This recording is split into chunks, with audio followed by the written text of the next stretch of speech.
had 17 new people for Biz and Bless. So please remember the next date, March 9th. It's in the lakeside. We have decided hard. Please get one Christmas now itself. Remember that day to invite one person. Thank you, Holy Spirit. Luke chapter 8, verse 40. So it was when Jesus returned that the multitude welcomed him, for they were all waiting for him. Don't be long for this day, when multitudes will be waiting for whom? Our Lord Jesus Christ. Luke chapter 8, verse 40. So it was when Jesus returned that the multitude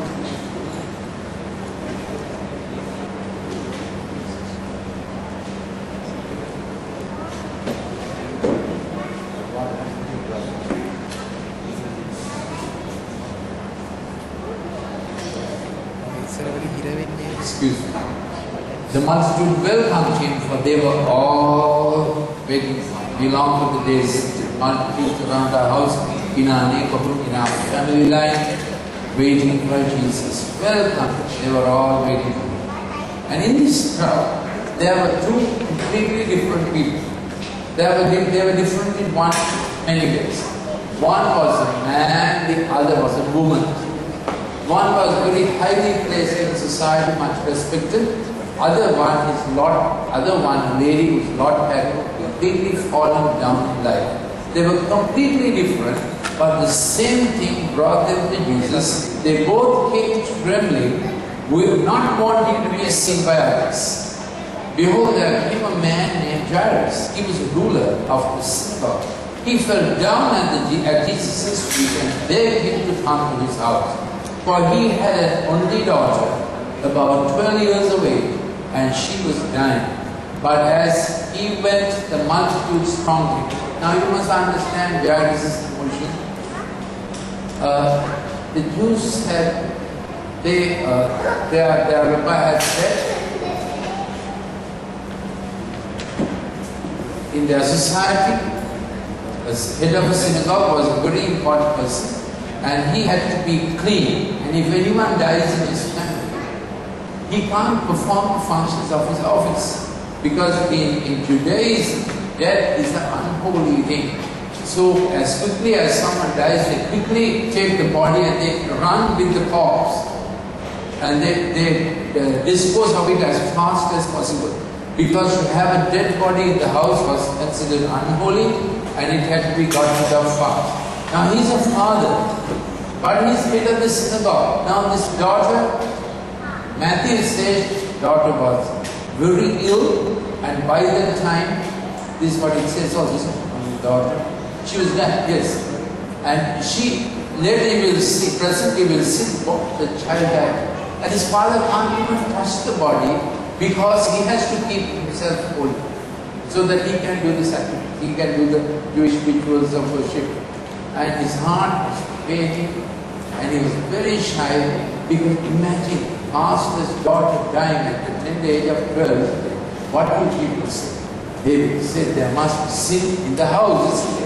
His daughter should not die at the age of 12. And he would face a lot of flack to explain, how could your daughter die at the age of 12, and then how can you be our pastor? How can you prevent our children having untimely deaths? It's a curse. That's what they would have said. So he was very troubled, very shy. He did not want anyone to know this. He had another shyness, which was a misplaced shame. He was a great leader of the Jewish synagogue, and Jesus Christ was an unorthodox rabbi. And if someone sees him coming to Jesus Christ, he really did not know in his mind what was the bigger problem, what was the bigger shame, daughter dying or him coming to Jesus. He had quite a storm in his heart when he came to Jesus. Yesterday we learned that shame is a God-given portion. We have this thing in our inside, believers, unbelievers. I can't trust that man, I'm asking. I I can't, friends, I'm married, and I can't trust friends, I'm listening. We have this now. So shame has its limited use, but we know sometimes temptations get so strong, we breach the fence, we get outside. Then we feel ashamed sometimes about having been witness to Christ. We go to some place and everybody is drinking and they say, you're a woman, you're not drinking. And then we say, then someone will say, you're a Pentecostal, that's why you're not drinking. No, not drinking.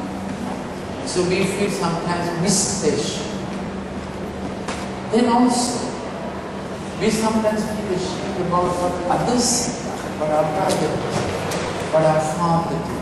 We are ashamed, wondering whether people will get to know what happened in the past. Not that we did anything bad, but someone did. What if someone with AIDS comes to this congregation? Someone with AIDS. What do you do?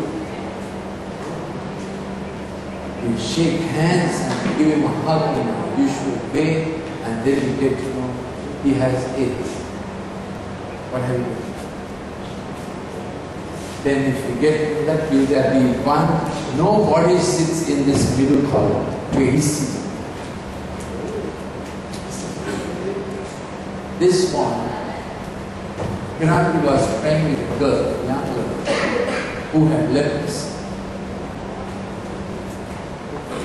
And we got into our orphanage board sometime. He had no place to stay. So he was staying in the butcher's court. And butcher had no place to keep him during the day. During the night, he was sleeping under the butcher's bed. During the day, butcher knew where to keep him. He was in the meat store, the butcher. He got leprosy.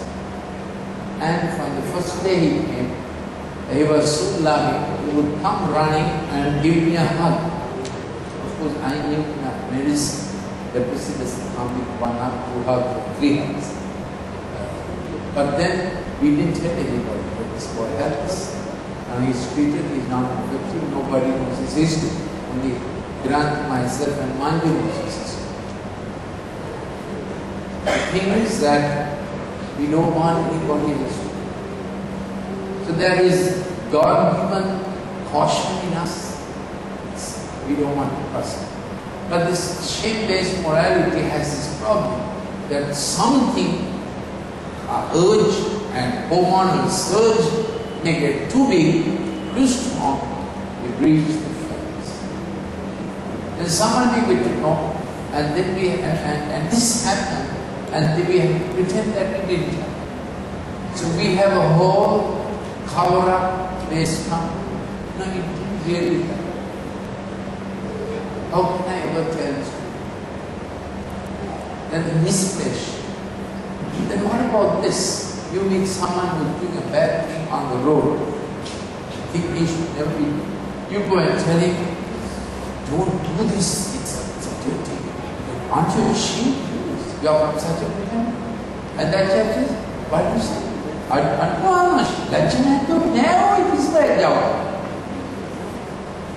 Then he asks, what did I know? What kind of family? So, our shame-based morality fails because the nature of God is that person has got eroded and eroded for a long period of time. Where does shame come from? It comes from the fact that God created us in this image. We know the standard within us. When we reach the standard, we know it. Unbelievers know it. Believers. So as I said, shame has its portions, but it can't hold us too long. As the image of God keeps getting eroded, we reach the fence. Other thing is, when we have a fence theology, fence can't change us. Fence can only restrict us. But as I said, when the surge gets higher, we jump the fence. Fence can't change us. Fence can do this. Please write this down and set me just else. Nature and nurture forms us. You're right. Nature and nurture forms us. It's very helpful.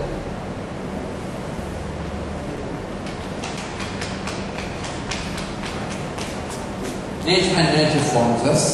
Sin deforms us. Sin deforms us. The world conforms us. The world wants to make us like the world. RPAs, music patterns, fashions that go around. Those try to conform us. They are education informs us, and man informs because of all these things. But faith in Christ transforms us. So what do we do about faith, shame? Keep your finger in Luke 8, we have to finish. We go to Jesus. We go to Jesus. Hebrews 12. Therefore, we also, since we are surrounded by so great a cloud of witnesses, so our hearts and minds are full of what Christians have done. I was dressing up today, and I just asked myself, why do you dress so well for such a small congregation? Today I knew many ways to open. Look a little foolish, that overdressed, sleeping place. Then I answered myself. Then I wore the same shirt that I wore for my grandchild's dedication. I think it's nice, depending on you. I think it's a unique color, so unique, I had a hard time finding a tie for it. Then I told myself, for me, this is the important thing, most important thing in my life. Speaking on your behalf, to your people. That's why if I did a walk around as a consultant and cultural, I recently went there, my whole world. It's so dirty, not as good as this belief. Because many of the wards have gone to the new section. I went to see a patient, and saw a patient, and there was some nurses and I said, "We want to what to?" It is even sir, able to be able to billion or billion, it used to be the best ward.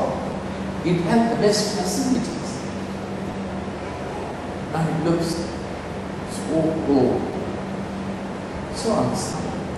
It is the most important thing, the best thing I could have ever done, the most noble. So I dress as I could. So we look good.